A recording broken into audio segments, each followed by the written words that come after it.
Oh, Masya Allah. Oh, Masya Allah. Subhanallah. La hawla wa la quwwata illa billah. Hari ni ke, Cik B nak buat apa ni? Apa dah nak buat?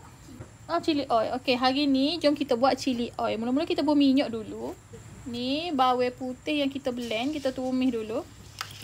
Bawang putih ni Cik B buat. Cik B nak buat sos sukiya. Jadi Cik B buat untuk cukup-cukup je lah. Untuk makan malam ni. Dalam selabu bawang putih. Okey. Ni nak air gosok awak Cik B guna kuali baru daripada Timos.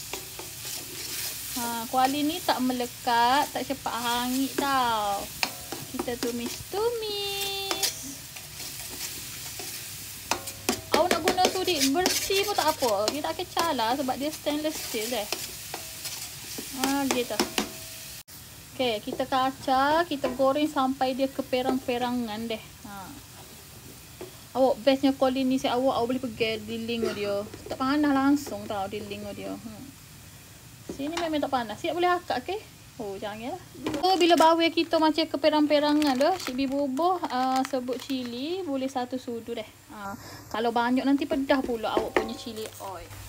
1 sudu dengan 1 labu bawang putih dah ngam-ngam soy.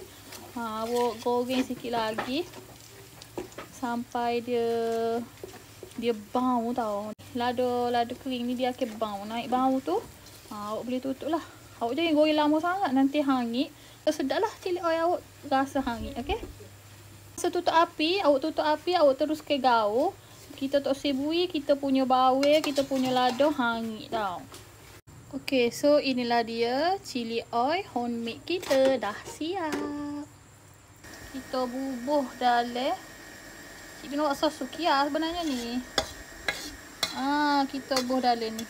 Oh, bau sedapnya. Sukiya. Masya Allah. Tabur daun pakcik banyak. Sedap. Daripada cili oil tadi, jadi sos sukiya. Kita gaul. Oh, Masya Allah. Sedap di sini. Sos sukiya deh. Mudah je nak buat sos. Mudah je nak buat sos. Mudah je nak buat sos sukiya ni. Awak bukannya payahnya. Siap dah lah sos sukiya kita. Lepas tu siapkan cincung, boleh makan. Okey. Oh, Masya Allah sedap. Selamat mencuba.